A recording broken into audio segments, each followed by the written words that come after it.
দর্শক আসসালামু আলাইকুম। দর্শক আপনাদের প্রীতীয় শুভেচ্ছা জানিয়ে শুরু করছি আমাদের আজকের প্রতিবেদন।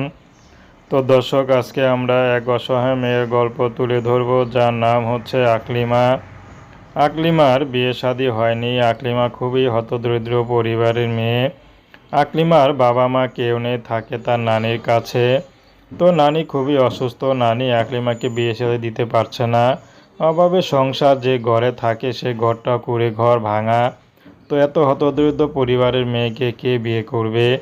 তো আকলিমা এখন শেষমেশ ইউটিউবে এসেছে, যদি ভালো একটা জীবনসঙ্গী পায়।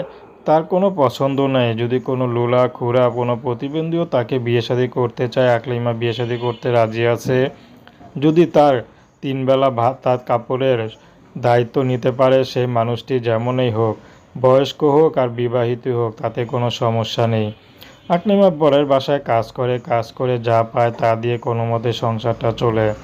তো আকলিমা যে টাকা খরচ করে বিয়ে দিবে সেই অবস্থা নেই।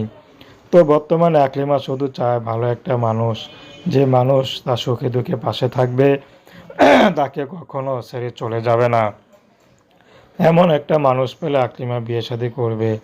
তো দর্শক, এ ছিল আকলিমা জীবনের সংক্ষিপ্ত জীবন কাহিনী। প্রেম, ভালোবাসা, সাহায্য সহযোগিতা, বিয়ে শাদী করা একান্ত আপনাদের ব্যক্তিগত ব্যাপার। আসুন আমরা ৫ ওয়াক্ত নামাজ পড়ি, দেশের সেবা করি। আসসালামু আলাইকুম।